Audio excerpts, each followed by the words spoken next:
Hello, good evening, namaste. Thank you for tuning in to the Divine Nobodies podcast. This is a show where we explore the dynamics of spiritual awakening in our modern world. I'm your host, Eric Ajna. I'm joined by my beautiful co-host, Jennifer Lynn. Hi, Jen. Hello. So great for you to be here with us today. And we have a really, really special, very special guest. Of course, all of our guests are special. But he is a marriage and family therapist with a private practice in Newport Beach. He's also the primary therapist for a really amazing treatment center in South Orange County. He works with a lot of different types of clients that battle with anxiety, depression, trauma, and addiction. And he's going to be talking today with us. And we're just going to explore the various levels of psychology and how, from his experience, it's impacted his life, but also the lives of other people. So I'd like to introduce Mr. Ryan Heapy. Hello. Thank you guys for having me. How are you?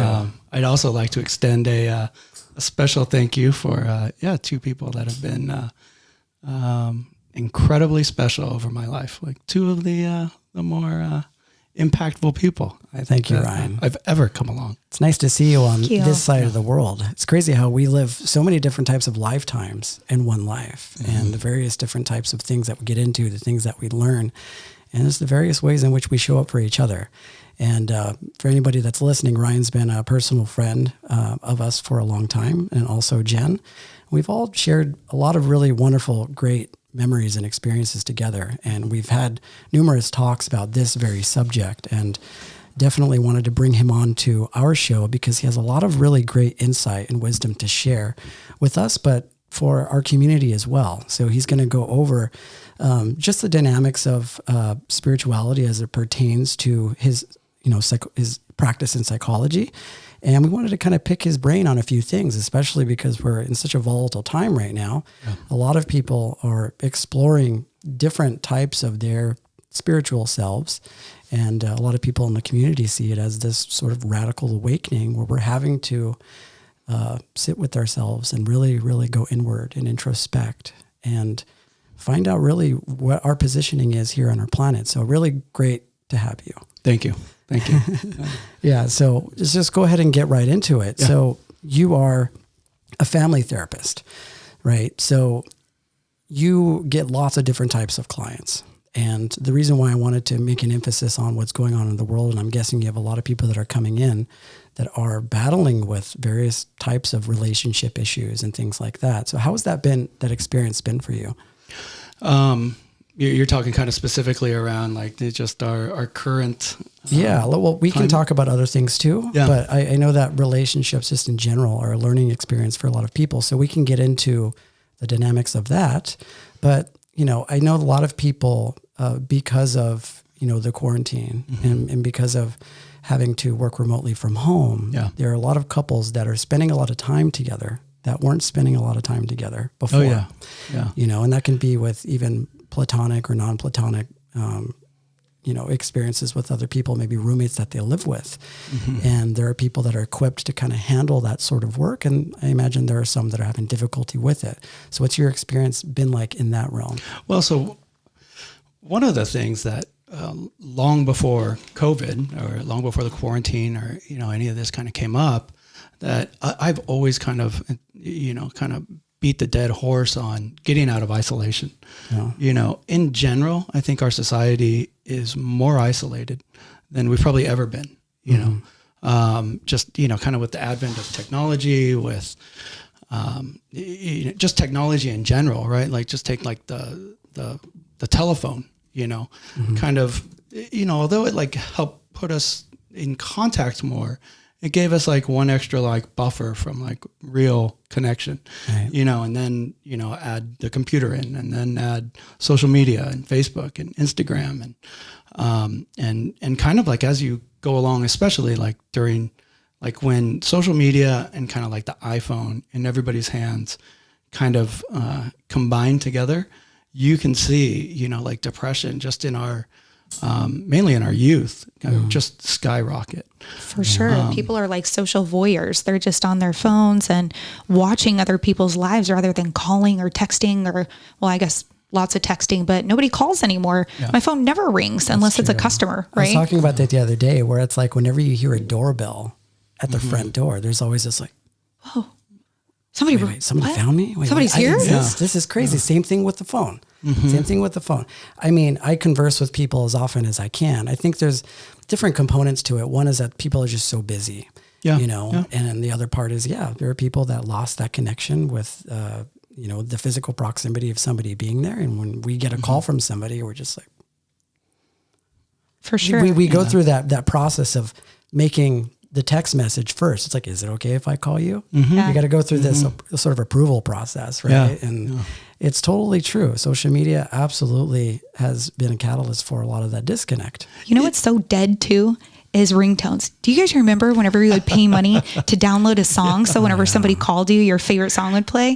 And now nobody calls. So that industry as a whole is like completely dead. Yeah, I think people have gravitated back towards just the standard stock ringtones, right? Because back then it used to be like, you hear like some whatever top 40 song. Now it's just like standard, ringtones. Yeah. So I think you're right. Absolutely. And then when you do get a call with a ringtone, you're like, what year are you in? Or the ring-back tone? Is that what you mean? The ring-back tone. Talking about text message a little more, though, I think just, that text message gives us, and there's probably a positive aspect to it of getting a second to think before you respond. But it also gives us this big buffer from allowing vulnerability, right? And so... we're a conversation like this, right? Like we're going to like explore maybe a handful of different topics. I'm in front of you guys. You guys might take the extra second to listen to me or maybe ask another question that you otherwise wouldn't, over social media or through a text message, where, let's say I reach out to you, Eric, and, you're in the middle of something and it's just this like quick interaction that, I mean, it's great that we might connect, briefly, but it really takes away, I think what we truly need as humans, right? Like we give off a drug, oxytocin when we're around others, that's good for our mental health, that's good for our overall well-being. That dopamine, that oxytocin. Yeah. And so then, and so again, this is still all pre-COVID, right? That now we have a platform where we can sit back, pipe in, and judge people from afar, right? Like we can throw like a little shade comment once in a while on something we don't like, or we can not like something, and even just us putting something out there, right? Like we're asking, kind of for some judgment, one way or the other. Not everybody, judgment, right? or even validation, attention. I hear those stories about the comments that people leave on YouTube. It's very ruthless, and you're right. It takes the responsibility and accountability out of something like that. Completely. The anonymity. You don't realize how it's impacting people. You have children that are utilizing these sources too. So you have these, what are they called, armchair warriors that are just going out there specifically looking to essentially troll people. It's horrible. As this started to happen, I got a Twitter account, and I've been off social media for over a year, so this was kind of a big step for me. And I was like, well, I've never had a Twitter account. Like, let me just check the pulse. I'm going to get on and read some stuff and kind of see if I want to get back on social media. Nope. 24 hours of that, like just the flood of negativity and mean things that people say to each other was appalling and totally shocking to me. Like I can't even believe that something like that is so popular. Right. And that it's just like so much negativity at once. Yeah. And that's the thing about social media, especially the internet, is it's so complex. You could also use it for a lot of really amazing things. Sure. Sure. You can use it for connection. Yeah. You could use it for connection, but it's just like in anything, right? You're just trying to find a balance. And that pendulum, keeping it from swinging too far in each direction. So I guess it becomes a problem when you start seeking it for validation, when you start seeking it for, some level of coping. Yeah. There's a couple of things I like to check in with clients constantly and in regards to their phones is, one, their pickups So, how many, because you can see on your screen time, like how many times you picked up your phone throughout the day. And, I think mine's somewhere like 200 to 300 a day, which means like 200 to 300 times I've been completely removed from the moment. Right. Yeah. But I've had people that are around the 2,000, 3,000 times a day. Oh my God. And so you're, again, like we're not present. Right. Yeah. And then what we're doing when we're picking up the phone 2,000 to 3,000 times a day is we're checking in on our ex, or, we're checking in on our loved ones. And a lot of times it is, I think that's the underlying kind of, problem kind of with it is the judgment. Right. And judgment is one of those things I'm also really big on, reducing judgment, the more that we can reduce judgment outwardly, which I think is a little easier. We used to, at this place I used to work at, we used to play a clip from the Kardashians, and we'd have clients do little check marks. It was just like a 2-minute clip or 1.5 clip. Just like a random clip from one of their shows or something. Yeah. Okay. And you'd see how many times you judged, the Kardashians. Oh, so it's like a little trigger. So whenever there was some judgmental moment, they just pressed this thing. Well, it was for the clients to write down their own judgments as they were watching this. I see. And so if that's what we're doing first outwardly,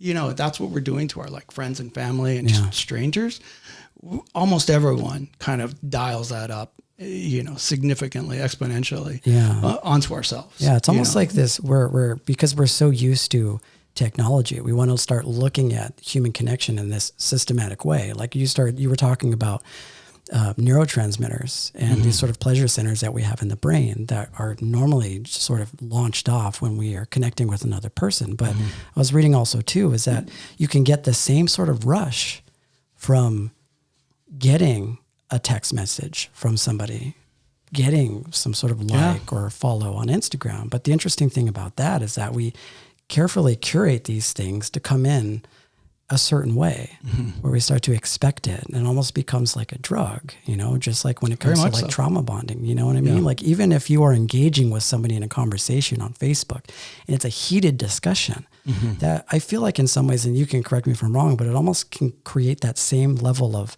trauma bonding that we would be in a toxic relationship with other people. Yeah. Yeah. Well, I think let me maybe go back a little before the trauma to even the isolation that it further creates, right? Is then it keeps us in our corners, and then we don't have any reason to kind of go outside of our comfort zone. Yeah.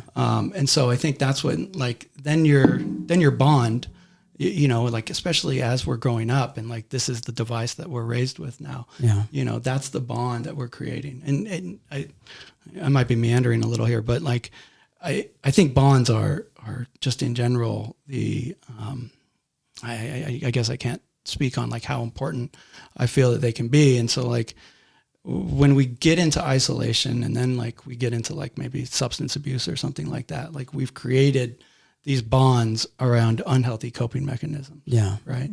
And so then it takes a lot of work to replace those bonds. Yeah. And just like you were saying about judgment, once you have a judgment about someone, it's very hard to erase that. They have to prove so many things to you after that in order for you to erase that initial judgment. So it's the same kind of bond. Yeah. That judgment becomes a bond. Yeah. So in your practice, have you gotten a lot of couples that have entered into therapy where they've had issues with social media? Well, I don't work with a ton of couples, and I maybe we'll go back to I think the whole marriage and family therapy is the kind of the license, I guess, that we get. Yeah. So I'm an associate marriage and family therapist right now, and for the most part, I probably see vast majority probably individuals, right? I do a good amount of couples work. Is social media at all in the fixture of that?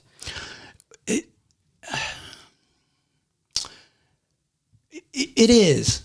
And I guess what I'm thinking right now is is it the main thing, or is it that there is no underlying maybe bond, or there's no real secure connection or attachment between this couple. Right.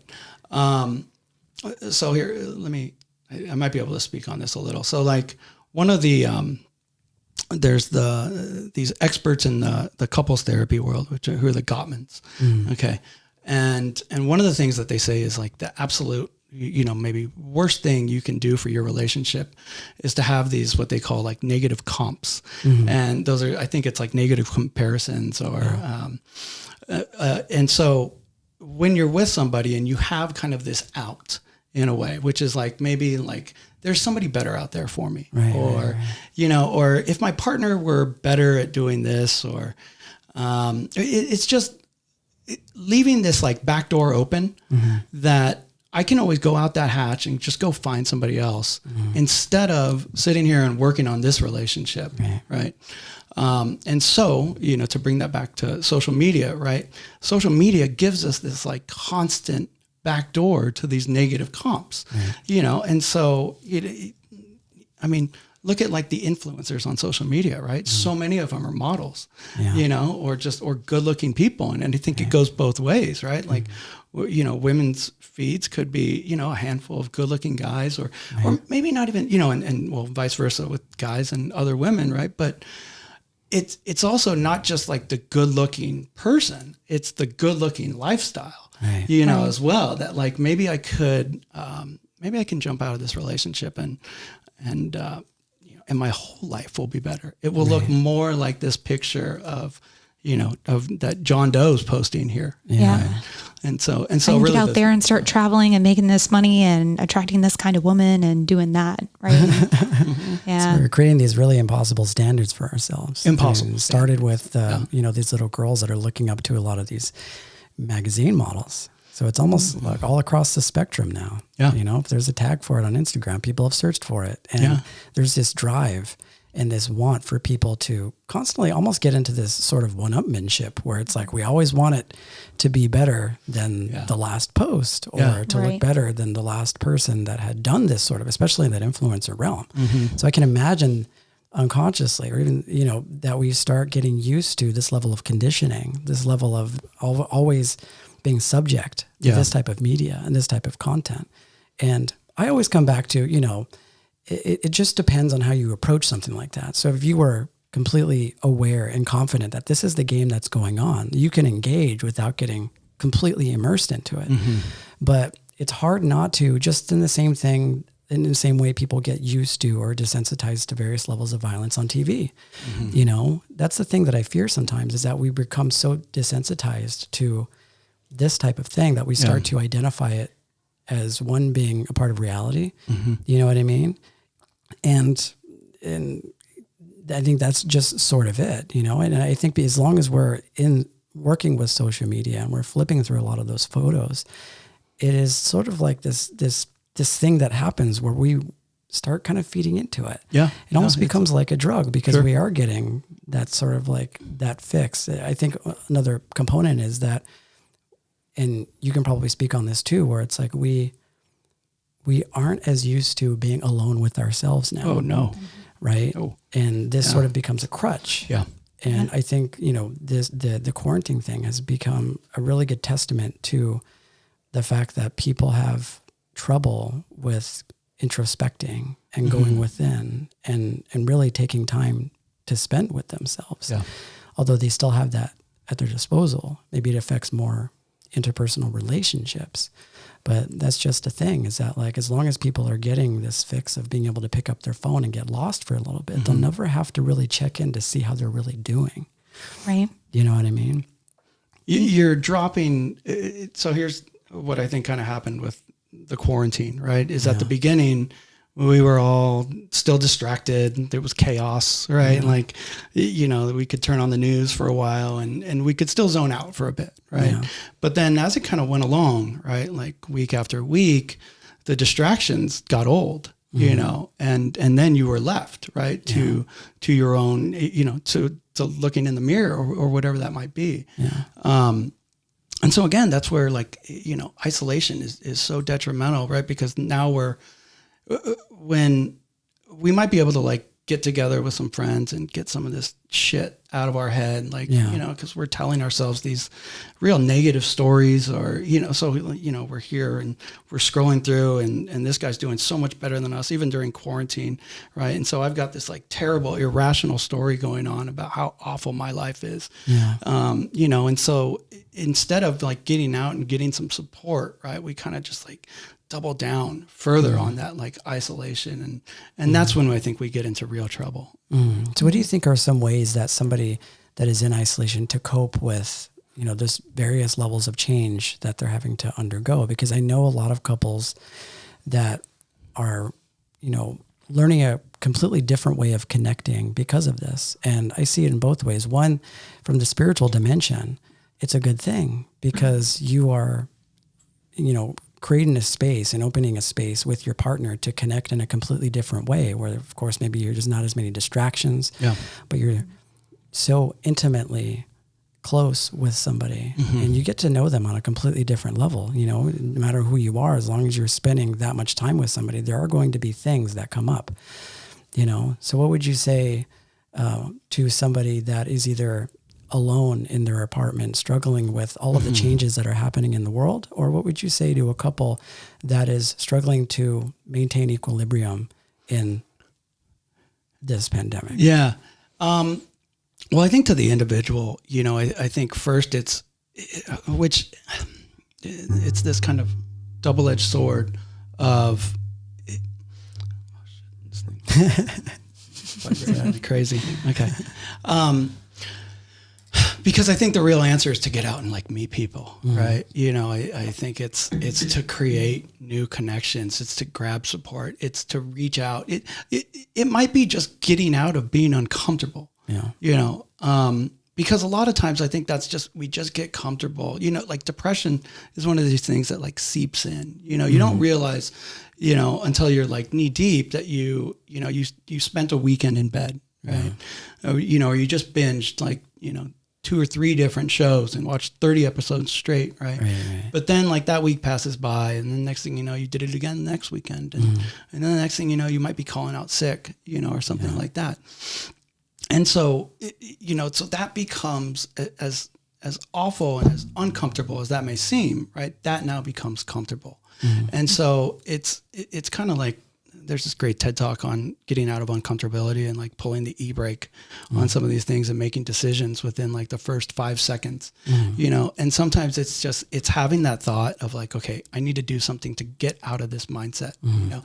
And I need to like, I need to, because I think all of us, you know, we do have some support system, right? Like we do have even 1 or 2 friends, you know, and the positive thing about social media is that if you don't, right, there's some great like resources out there, you know, if you're struggling with substance abuse, you know, the great thing about AA is it's got this amazing community built in with it, right? You know, there's meetups, you know, for every, you know, different thing you could ever imagine, right? You know, I think now there's like Discord, which is kind of another type of thing, right? But I think like, again, like we can't just leave it at that, right? Like we have to make that step. And now that I think that things are opening up, I think we have to, you know, while taking precaution and while being safe, of course, you know, but like we have to go out and get connected again. You know, I think it's connection. There's a, it's like the longest study ever, done, I guess. I think it was started in like 1943. It's this. Do you know what I'm talking about? No. It's this Harvard study, and I think there's like 4 different directors of it, and they've interviewed everybody from people in real low socioeconomic status to I think a president at one point, and they followed them, their whole lives, and asked them like just all sorts of different kind of like biopsychosocial. It's a TED Talks, right? Yeah. Is it TED Talks? Was it one of those ones where it was like, what are some of the things that you learned from people throughout their lives at the very end of their lives? Like, did they end up doing an interview with these people where they talked about like stuff like that? I don't know if that was one. It might be something different. Yeah. And I'm not sure. I think I've seen a couple of different things of it, and I know I've done a little research on it as well. And I think now I've just kind of like told this story long enough that like it's, the whole memory is different. But But the greatest predictor of a long, happy, healthy, physically healthy life, right, is connection, is the quality of our connections. Right. And on the flip side of that, probably the greatest predictor of poor mental health, depression, anxiety, substance abuse, is isolation. I mean, really. And more proof, love is the highest vibration, right? Absolutely. And that makes sense. I remember hearing a study, the Rat Park study. Remember that? Oh, yeah, that's great. Johan Hari? Yeah. And it was basically like you had this rat that was addicted to heroin. They did this test a while back. I don't know exactly what date it was, where they used a rat in order to determine how addictive heroin is. Mm-hmm. And then they sort of concluded it at that, it's addictive. And then they revisited that study by taking a rat in a cage with a droplet of heroin. Mm-hmm. And of course, they became addicted to heroin. But what they didn't do is at the original study, what they did in this one was they took that same rat, put it in a cage with other rats with that same droplet of heroin, and the rat stopped actually going to the heroin. Yeah. Wow. So it's like that human connection, that human element is, I think, a huge part of that. Yeah. I mean, even taking a step outside of people that aren't subject to being depressed, right? Mm-hmm. This has been really hard for even mentally strong people. Oh, yeah. Yeah, super hard. The whole quarantine fatigue is so real. Yeah. And having a routine, I know personally for me, has been my saving grace. Like, not to lay in bed for an extra 30 minutes or an hour, to get up at the time that I normally get up, take a shower, put some makeup on, not be in my sweatpants all day. Cause it's so tempting to do that, right? To just be like a total bum slob and walk around the kitchen and mosey around and eat everything in the refrigerator and drink a bottle of wine every night. I mean, the COVID-19 19 pounds has been so real, so it's been really hard. I think it went to COVID 25. Yeah.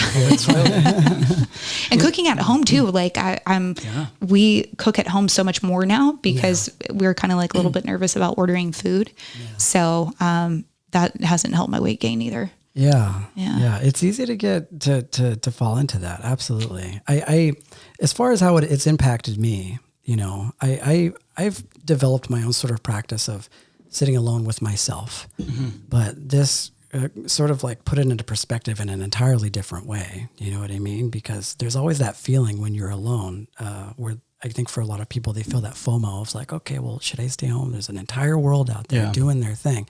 And so you feel like you should be out there. And in some cases, maybe you should be. But in this situation, I use it as an opportunity to really come to terms with a lot of the conditioning that I know I'm being subject to on a daily basis. Yeah. It changed the way that I look at my everyday life because one, for everybody, all of a sudden, we're not able to do the things that we want to do, going out and visiting friends and, going through the motions of going to work or going and seeing your family. That's impacted a lot of people in that way where it's like, the risk of their health, especially when you're an older, like my parents are older, is very real. It's an interesting thing hearing your mother say like, hey, I can't come and see you. Yeah. You know what I mean? Yeah. It's heartbreaking. Yeah. Right. So there's this feeling, and Marianne Williamson actually talked about it in this talk that you can find on YouTube, right around the time where it sort of started, where it's like, we're going through, each individual person goes through a sort of dark night of the soul individually, right? Where that spiritual awakening, comes out of that. But we are as a collective force of humanity moderating through our planet are going through this collective dark night of the soul where we're having to, really go inwards. And you could almost see it as a form of divine grace because had it not been for this, we would have maybe continued down a sort of like toxic path of either taking certain things for granted or, not showing up in different areas of our life where we should be paying attention, So I use this really as an opportunity to check in with myself and see like, what is it that has come up for me during this time?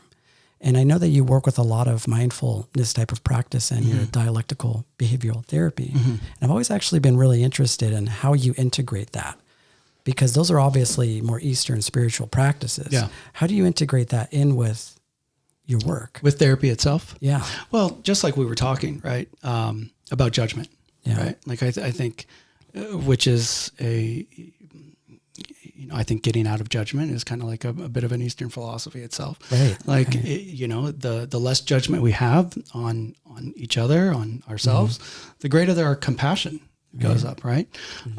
Gratitude, right? Being present. Okay. So, I guess like depression and anxiety, right? I think are primarily rooted in, the thoughts, right? Like kind of whether that's like negative thought patterns, racing thoughts, you name it, right? Like it's really like, and I know depression is kind of a different diagnosis than anxiety, and it's characterized a bit more by, like the lack of wanting to do things. But I also think it's a mindset, like we get stuck, in these negative thought patterns, right? And so what would be one of the greatest things you could do for somebody who's having racing thoughts or stuck in a negative thought pattern, right? Yeah. Rivet to the now. Like come be present, right? Like I think it's real hard to be anxious or even to be depressed if you're living in the moment. Right. So, so I think all of those things, so I guess kind of like the way I even like look at therapy, I think with somebody who's dealing with anxiety is, probably to first kind of look at like, what are the things we can control and we can't control? So kind of like, let's get out like some of these maybe like irrational kind of thoughts that might be occupying our head, right? Yeah. It's kind of like changing the perspective, first of all around, so let's go with like coronavirus. Like all of us were worried about a million things that we couldn't control in this, right? Like you name it, right? Like we couldn't control, let me back up. Like there are some things we could control, right? Like we could control our safety. We could control maybe if this virus was going to get us at certain places. And so we could take certain actions to protect those things, right? But after that, like so much of it is out of our hands, right? Like it's kind of up to the universe. And so first it's kind of seeing that perspective, like, are you worrying about a million different things that like we have no control over that are kind of just occupying our mind right now, right? And then, another kind of way to kind of work mindfulness in is like, I view meditation and mindfulness kind of as like, not only is it an amazing, I think, spiritual practice, but it's also like mental training. It's this process of getting our mind to go, to notice these thoughts, because I think first we have to like separate ourselves from those, from the like snowboard tracks in the snow, right? Like we keep going down these thoughts like over and over and over again, right? And so the first thing we got to do is like notice that and be aware of what our thinking is kind of doing for us, or how it might be lying to us, or or the stories that we're telling. So then once we notice that, right, then we can work on kind of slowing that down, or becoming less attached to it, right? And so I think, really there's, just like there's weight training, and we're able to like flex a muscle and see, see the weight go up and down, when we're noticing thoughts and then riveting to the now, or noticing thoughts and then watching our breath, that is that kind of same, like lifting of mental weights, of being able to catch ourselves, and, all of this kind of, we can do that with emotions. We can do that with, once we get really good at meditation, you can do that with pain. You can do that with sensations. You start to realize like all of this is just coming up for us in consciousness. And so the better we get at having a powerful mind, having a strong mind, the better we get at like having control over, all of that stuff. Over those emotions. I get this question a lot because a lot of people that know me know that I meditate, and they're like, well, I'd like to start meditating, but I don't know how. How do you meditate? Do you get that question? Do you hear that a lot? I do. Yeah. So whenever you're teaching someone and you're talking about meditation and mindfulness, how do you describe how to meditate? Well, today I had kind of like maybe like a crisis situation that was unfolding. And I wanted to get the person out of their head. Right. Okay. So, and this is also my go-to for teaching people meditation. Okay. It's to first just like slow down and like, let's like take that deep breath. Right. And we've all heard this, right? Yeah. Breathe in, breathe out, right? Watch the breath. Sure. Okay. But a lot of us, we aren't getting told why we're doing that. You know, right. We're just going through these motions, and or somebody tells you to just be quiet for 20 minutes, and all that does is gives you greater anxiety, right? Yeah. Like just shut up for 20 minutes. Okay. You're like, am I doing this right? What am I thinking? But I'm thinking about something. I'm not supposed to be thinking about anything. Yeah. That's the thing. That's sort of like that feedback loop that it happens even in the spiritual community, where that question comes up. Okay, well, how do I meditate? And at a certain point, you acknowledge when you're operating from awareness and when you're not. And then so when that question to how I meditate comes in, you automatically know that the ego is speaking, right? Because it's like to reach meditation, and there's this Eastern spiritual teacher called Jiddu Krishnamurti that talks a lot about this, where it's like at a certain point, you know, you start bypassing a lot of the strategies involved in meditation, because you realize that when you're working and operating from your most integral self, you are just naturally in meditation all the time. But it doesn't come as a sort of falling into meditation. It's just more of like, once you've released all those concepts of what it means to meditate, you are naturally in that awareness, that presence that we talk about a lot in meditation. And he says, when people ask him like, well, how do you meditate? And he's like, you should be in when the spirit is operating from its most authentic place, it is always in meditation. It's only us who take ourselves out of it. Yeah. You know, from those concepts, these ideas of like what it means to be in meditation. Because you're right. Whenever you try and sit down and somebody tells you to quiet your mind, there's this dialogue that happens in your mind that all of a sudden starts to go, well, am I being quiet enough? Is this quiet? How do I know when I'm being quiet? And then what do I want for dinner? That sort of thing happens. And then Alan Watts, he kind of puts it in a really beautiful way. He's just like, you don't need to quiet your mind. Your mind will quiet itself. Just leave it alone. You know? I like that. That's cool. I like it. I don't, and so I that may be where, like, I feel like if somebody were to just hear that, right? Like one of my clients, okay, because I'm getting people who are, you know, with severe anxiety, you know, maybe depressed or maybe in a great place, but if don't quiet the mind, it'll just quiet itself. Yeah, because the whole thing is like the questions that arise, the questions that come up when it comes to how we approach meditation are automatically a result of they're this sort of result of the ego wanting to create a process out of something that fundamentally doesn't have a process. Yeah. It's almost like somebody telling you, how do you be human? Right. You know what I mean? And I totally get the clients that you work with. There are some people that just need a process. Yeah. And that's why we have things like mantras, and there are meditative courses and practices that are very helpful. I even listen to them and I even do them. Yeah. But it's like, once you get to a point where you realize that awareness is where you're operating from, you start to see any sort of question that arises when it comes to meditation as being sort of like arbitrary in a way, because you're like,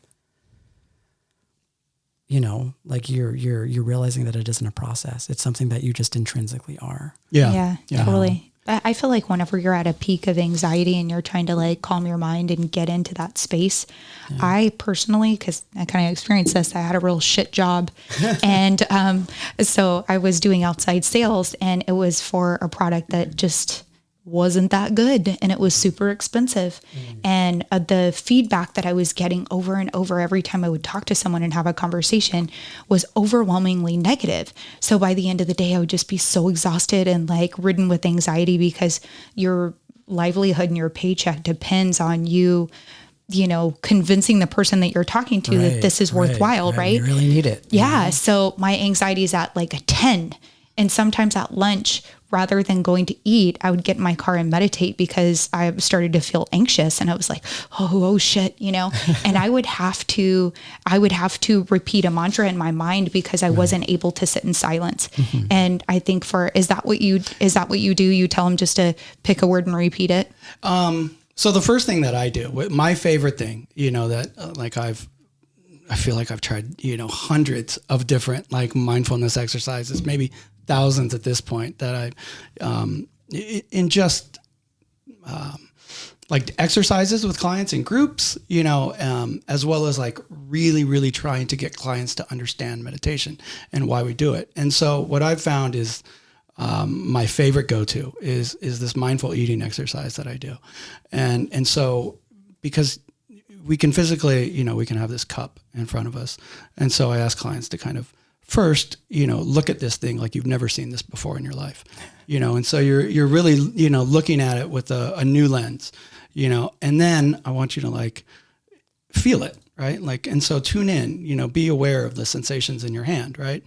You know, and also I'll get them, you know, to kind of do like a paced breathing at the beginning to kind of slow everything down, right? And so now we're tuned into the sensations in our hand, we're tuned into touch, we're visualizing it, right? And so the reason I like to get something to eat is because then we can smell it, right? And so then we get our sense of smell activated, right? As we're breathing in, and so like now we're like slowly almost starting to become one with this thing in a lot of ways, right?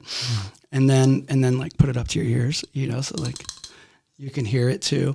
And so almost by this point, right, and I do this in a much slower process, whatever shit you might have had in your head is gone in a lot of ways, right? Like now you're just completely tuned in to this thing that's in front of you. And you may still be distracted and, you know, and notice the distraction, like come back, you know, just wave at it and then come back to this thing that's in your hand, right? And then, you know, I want you to like really like turn your awareness and your attention to the sense of your mouth, right? Because this is the last one like we've missed here, you know, and so you really like hone in on like taste before you put this thing in your mouth, right? And so then, you know, now let's get like all of these senses tuned in at once. And so it's really hard to be thinking of something else, you know, to be thinking of, you know, what you're going to be doing after this session when you're like just intently focused on this thing in front of you, right? And and that's just like awareness, right? Yeah. And you have a sip, right? Yeah. And now not only are you all of your senses been honed in on this one thing, but then I got to show clients that not only were we just like figuratively playing with this thing, trying to become one with it, right? But now it really is one with us, right? Like it turned into nutrients and now it's in our body and and so usually if I can get somebody to kind of sit through like 10, 15 minutes of doing that and often, you know, I swear to God, I can't tell you how many times I've heard people tell me, I can't meditate, man. It's a joke. I don't like it. It's not for me, you know, mindfulness, you know, all this BS. And it's become so cliche, right? But I can't tell you the amount of people that like doing this one exercise has completely, you know, kind of blown their minds as to finally maybe like slowing down some of those thoughts or getting out of that negative thought pattern, you know? And so then, you know, then they realize like, wow, maybe I can like just a little, like turn down this anxiety, you know, or maybe I can like stop a panic attack before it comes. That reminds me of a story that I'd heard from Alan Watts. I'm really into his work, but he was talking about, you know, whenever you are sick, like if you have an upper respiratory infection, well, the reason why this talk came into being is he was talking about when an organ in the body is working correctly, you don't notice it, right? We don't notice our digestive tract sorting through our food, right? We don't, for the most part, we don't notice how hard our hearts are beating. And that's a good thing because there's a sort of this trust involved and the body has these physiological functions that are taking care of us and we don't got to worry about it. But what it becomes problematic is when, you know, we have maybe an upper respiratory infection and we get sick. And obviously that's sort of like an alarm system. Our body's telling us that there's something wrong. And when there's something wrong, it's all that we notice, right? It's like you have a sore throat, you feel it in your body. Your body has this way of expressing that to you. But the one thing that was really powerful for me is when he started talking about the mind in the same way. When your mind is operating the right way, you don't notice that it's moving. Like because you're too busy being present with, like you say, the glass. Totally. Right? Yeah. But he's saying when the mind isn't operating correctly, it's all you hear. It's all you notice. Yeah. So he's saying, especially even when you concentrate and you focus on your hearing too much, you can create that sort of tinnitus. Whenever we put our attention too much in any given area, it could be internal, external, we end up sort of getting in the way of the natural flow of life. And I thought that was just really interesting because when you start looking at your mind, at least from my experience, as an organ and not actually being who you are, that separation between the awareness and the actual organ becomes so much more clear when you're operating from where, and almost even from my experience, you almost have to believe that there's something other than thought that functions like a spirit, because the spirit can operate from that awareness. And then once I got deeper into that awareness, I started realizing that the ego and the mind is just a tool that we just don't use correctly a lot of the time. It's like when you try and ask really, profound fundamental questions to the mind, we act like it would know the answer to it, but it really doesn't, And I think that's what the spiritual sort of journey really encompasses, is realizing that no amount of, seeking or contemplation in the mind can point you directly to it. It's like the finger pointing to the moon, but it's still not the moon. It can get you kind of close. Yeah. But then there's like the certain point where you fall into awareness and you realize that the present moment is really the meaning to all of that. Yeah. And you and I get that, right? And Jen gets that. But for somebody who, has been in their bed for 2 or 3 years with thoughts, right? Just telling them how awful they are with, going on social media and looking at how much quote unquote better everybody else is, or their heads telling them that, right? Like, trying to understand to get to that, is because I couldn't agree more that, I think being completely present, in a sense, like enjoying this moment, right? Even now, like talking to you guys, right? And I do this all the time with my clients. Like I'll get distracted too. Like, I'm thinking about like dinner or any number of things, right? Like a vacation, just getting out of the office. It's late, and so I lose that connection that I'm having, right? And then I'm doing my clients a disservice, we're doing both of ourselves a disservice. I'm not satisfied because I'm wanting to be somewhere else, right? And then I'm not there for them because I'm wanting to be somewhere else. But if I'm present and if I'm truly connected to what they're saying, if I'm truly turned in, then I'm enjoying the moment. I'm not worried about where I got to go after this, and they're getting, in my opinion, I think, a very in tune, attentive, aware therapist. And sometimes, you throw out all the different techniques that we might learn, I think a lot of times we just want somebody to pay full attention to us, to truly be attentive and listen and, and just there for us, And I can't tell you how many therapists I've been to that aren't there, and I get it, but this is kind of full circle going back to why mindfulness meditation is so important for therapy and mental health. And because I'm kind of like you, I think the key is, to enjoying life and the meaning of life and all that stuff is to just be here now. So those people that you have that come to you for this type of guidance, do they have any sort of ground in spirituality? Do you think that from providing those type of practices to them, that they start to build or start to inquire more on that sort of dimension? That's an interesting question. I think in general, I think our society is probably lacking a lot of spirituality. I think, say what you will about, religion not quite being what it was. I think that has also hurt a lot of people's, path or guidance, So I think I don't ever kind of,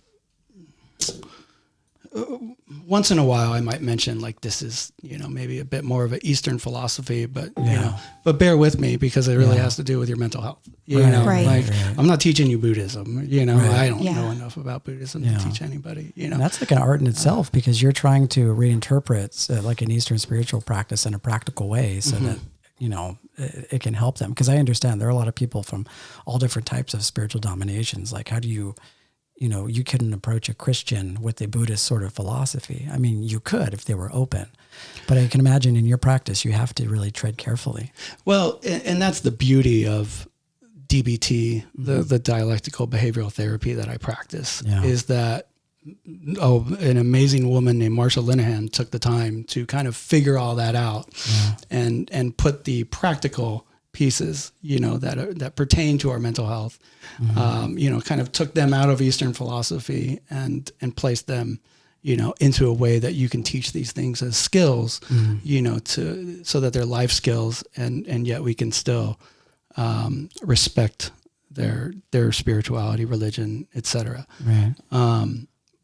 Granted, sometimes as you're going through this, and I think just as you go through therapy in general, right? If you're making growth, you might find that like, okay, I've figured this piece of life out. I've got a relationship that's going really well. I'm making money, like things are great. Like my mental health is good too, then that last piece might be like, oh, that's my spirit yearning for, something extra too. Right. It's almost like it's like becomes a catalyst for that type of thing to blossom. Perfect word. Yeah. A catalyst. Yeah, absolutely. Yeah. And isn't DBT the only thought to be effective treatment for people with borderline personality disorder? Because I know they don't really respond to drugs and they don't respond to just traditional therapy, right? I wouldn't, it's the most used, I think probably the most researched, evidence-based to help people with borderline personality disorder. So what do you think that is? Why it helps so much? Yeah. Or, yes.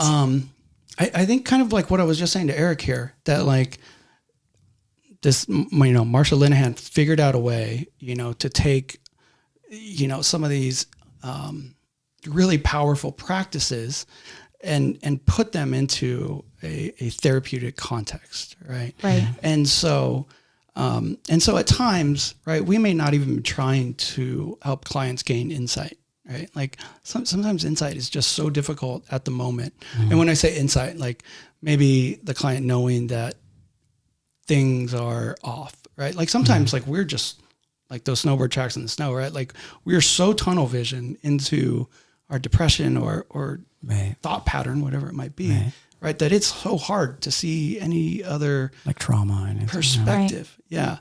And so DBT, can sometimes just give you those skills, I think of like how DBT is different from maybe any other person that would come in for therapy. From my experience, just researching things like NPD and borderline personality disorder, like these are things that are more or less really like hardwired and conditioned at a really, really young age, right? So you're trying to approach a complete like system of thought and how somebody functions, and opposed to specific issues that somebody's dealing with, maybe like depression, and, I wanted to ask you also too about, narcissism is a huge kind of red flag and thing that you probably hear a lot of, especially because of the fact that we have social media. Yeah. Right. So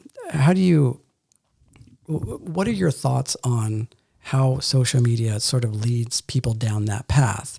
Or is it more of a place that attracts that type of behavior or that type of person? So you might not like my answer here, but like, I don't know. Yeah. I'm definitely not the narcissism expert. And it might be for a couple of reasons, which might be interesting, is that at least from what I've seen, right, in doing therapy for, over 5 years now, that I have not gotten a lot of narcissists, people, NPD into therapy, right? And I think maybe that's just the luck of the draw. You got to get into therapy first, though.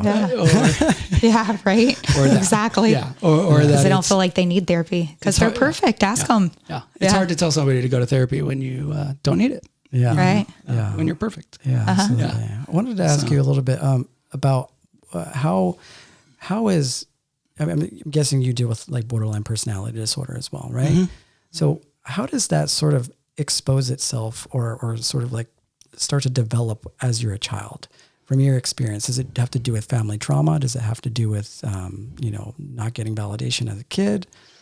And I'm by no means probably the expert here on this, but I believe a lot of it has to do with maybe constant chronic invalidation. Yeah. Okay. And so I think the way that this plays out, right? And of course, like all of us go through probably invalidation as a child, Yeah. right? And so I don't. It's hard to maybe say what leads to a full disorder. And again, let me also stop there. Like, I really don't like disorders. I don't like stigmas. I like, for the most part, they're a collection of symptoms, right? Right. And that's it. I like to focus on the individual more than anything. But going back to that, and I think just because whether it's like true borderline personality disorder or just we might all have some like borderline symptoms, right? Yeah. Like tendencies. Yeah. Well, because the DSM is like that spectrum, right? So everybody has various levels of yeah. Read the DSM. You think you have everything in that book. You're like, oh my God, that's me. It's like researching symptoms on the internet of a cold. It's not that much different. Yeah. It's really sorry to say, but so it's almost like as long as you're a part of our society, which for the most part, it kind of conditions people to operate from, different levels of that. Like Jen said, I think, like we could all go through the DSM and find 10 disorders that we could self-diagnose and fit ourselves in, right? Like there's such a wide array of diagnoses and really there's something for everything in my opinion. I'm sure I'll catch shit. And for those that are listening. No, 100%. And that's what a diagnosis is. All it is a collection of symptoms. Yeah. Right. That's it. So, you can be one diagnosis and not have one symptom and be something completely different, right? Yeah. So, and for those that are listening, people forget. The DSM is the Diagnostic Statistics Manual. Is that, got it. Is that the thing? That's right? it. And this is sort of a guide that I think most therapists use in order to try and determine how far into the spectrum of either narcissism or borderline personality disorder they are. And that's and the title says it all, right? Statistics. Like this is a statistic. This is a collection, a group of people that have these same symptoms, which is where we came up with this specific diagnosis. Right. So a lot of people get so hung up on a diagnosis of something. And I'm like, all that is a collection of symptoms. Yeah. Relax. Right. And I love that you use that as symptoms because I steer away from having to tell somebody that they have an illness or a disease, right? So I read this book by Marianne Williamson a while back called From Tears to Triumph. And it was basically her response to the overprescribing of selective serotonin reuptake inhibitors to children, right? Obviously that's a problem because there are various levels of, depression and things like that most children go through as a child. It's part of their sort of development. But when we prescribe, SSRIs to a child and tell them that there's something wrong with them, they never quite get at it. And they have this sort of like this, they end up developing around this idea that there's something wrong with them.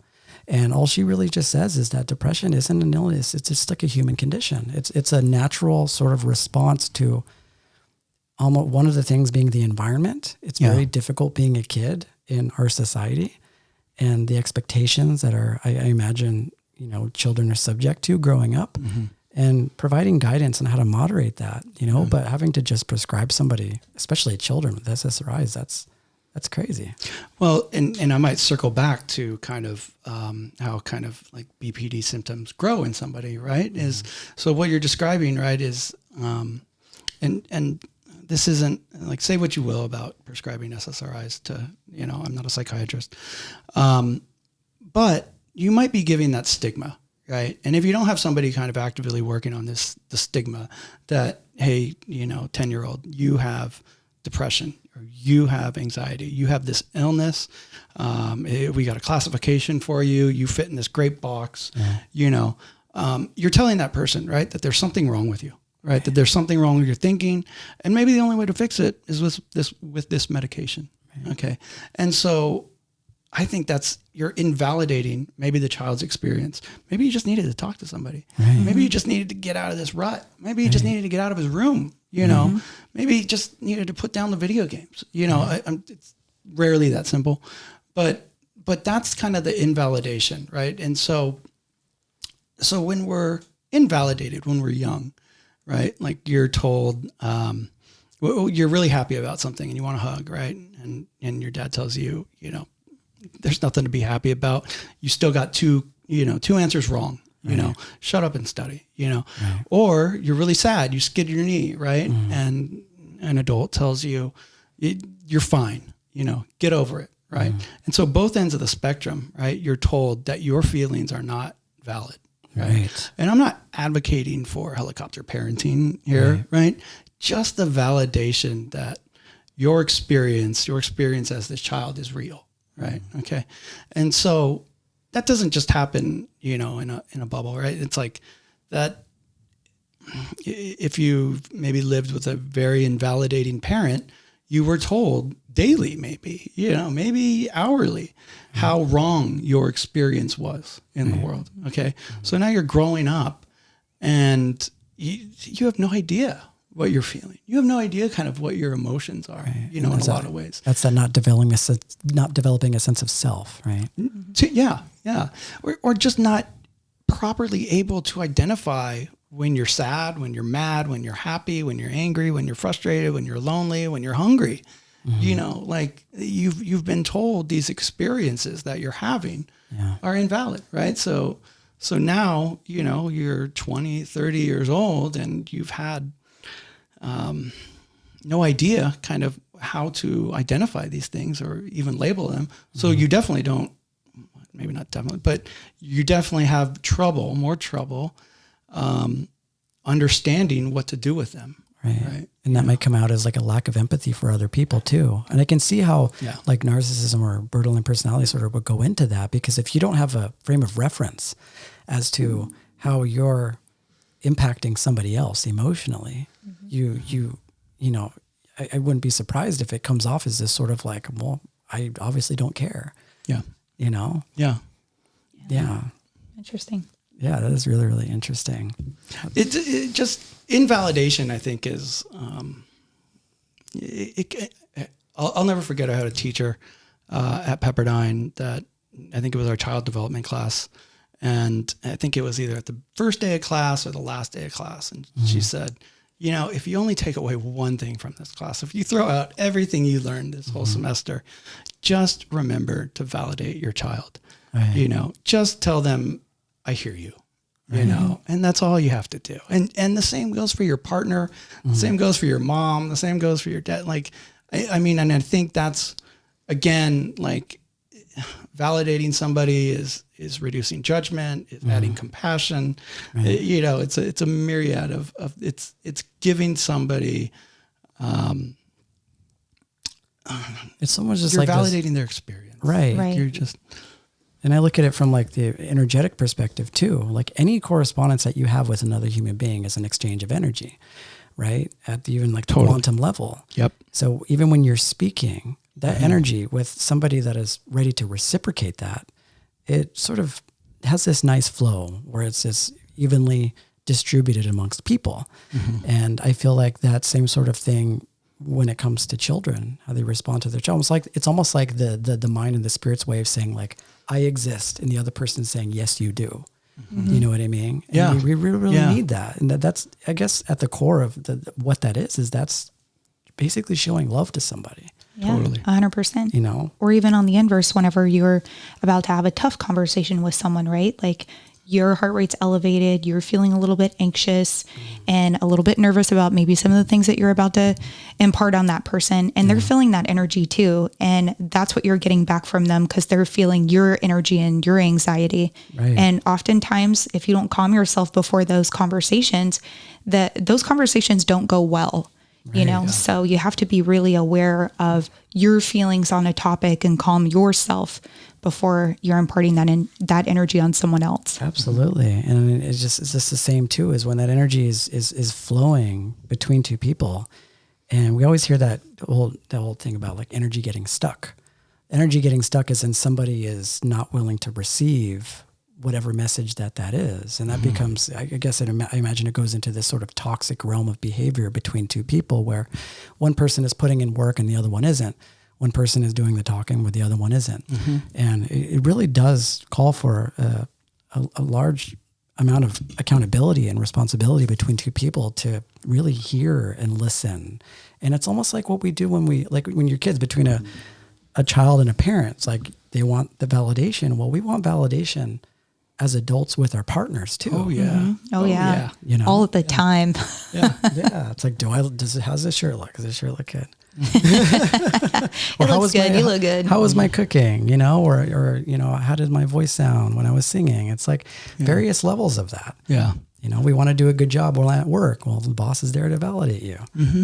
You know, it's crazy. I mean, it spreads all across the spectrum of human interaction. It's like, even though it's something that's tied to, okay, maybe a profession or work, at the end of the day, it's like, I exist. Yes, you exist. I love you. Yeah. Yes, you love me. Yeah. You know, I think maybe one last thing I'll add, like, I think it's important to understand how different our experiences are of one another. And I heard this great metaphor or analogy or something from, I forget who it was. But myself, like, I'm colorblind. Okay. I am. Like, I have trouble seeing. Jen knows this. Yeah. Ryan, you're colorblind? Yeah. What color is my shirt? Well, I wear a lot of blacks and black and denim. That's my closet, right? Yeah. Like, I told him that told me this was purple. Yeah. I told you. Oh, wow. Yeah. I said purple's the color of royalty, and our friend selected that shirt for him, and he's a very fancy kind of guy in that way. Yeah. So I'm like, of course he picked the purple one, right? That's awesome. Well, it's like, I had to ask somebody, right? Like, is this good? You know, kind of a thing. Does this match? He used to always ask me, does this match? And I'm like, no, man, that doesn't match at all. But just that little example shows you how differently I truly perceive this world from you. Right. Like, my reality, just in that, like, those couple cones or rods or whatever they are, like, that changes my whole damn perception of this whole world, right? Okay, so now, like, let's factor in, like, that I was raised in a Catholic upbringing and you were raised in, I don't know, what was your spiritual upbringing? I was Christian. Christian? Yeah. Okay. Where'd you grow up? Cypress, California. Well, I guess maybe we're closer. Yeah. Garden Grove. Okay. Yeah, there you go. I didn't know these things about you. Yeah. But you start to see, like, as you kind of look at, like, the different ways that we were raised with different parents and with different school systems and different belief systems and different values, right? And then, you know, throw in biological differences, right? You know, the main biological differences between a male and a female, right? You know, like, okay. And now we're like light years away from the whole colorblind difference, right? And now we've added in so many different ways that we perceive reality, you know, and we make decisions, right? And so the reason I bring that up is because I think it's important to remember those things, right? That like, when you're trying to validate somebody, because I think we so quickly get into this my way, or I hear this all the time. What were they thinking? You know, like what the fuck were they thinking? Right. And it's like something different. Yeah. Like they were thinking something differently from you. Okay, and respect that. It might not have been what you were thinking at all. And so when we get in this dance, like with our partners, right? Like, the fuck were they thinking? And it's just something totally different, but they were doing probably the best they could with what they had. And I think that's another thing it's kind of a DBT, like main tenet kind of that we're all kind of doing the best with what we have. And I think when we look at other people from that lens, you know, that because I do believe that, like, even when you get to like some real, questionable behavior, I guess I still like to look at that person as like, you know, I bet they're still doing the best with what they've got, you know. So various levels of like compassion, right? I was thinking about this the other day, and relationships like really are a miracle, because you have two people. Just the fact that they even exist, right? I know we largely take them for granted, but I'm 35 years old.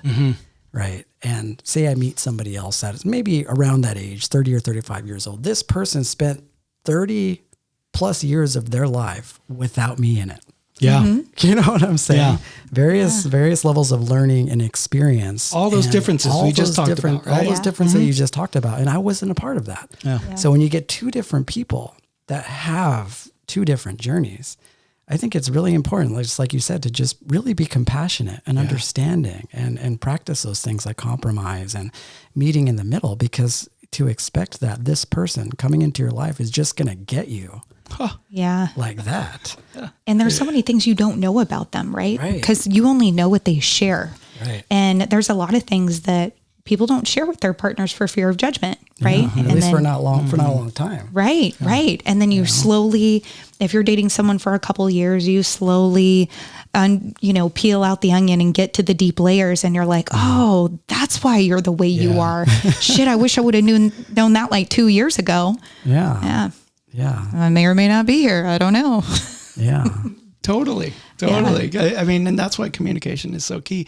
But even then, right, like even when we 2 years down the road hear that story, we still might have we still might not have any understanding as to like why they still did something a certain way, or, just for us to like make assumptions as to like what that person's doing is, can sometimes it's best to just validate the experience and understand maybe like why they're thinking that way or something like that. So if you had one thing to impart on our listeners about COVID relationships, one pearl of wisdom that you could give us about how to get through these times and help salvage our relationships and maybe provide some kind of like introspection on ourselves, what would that be?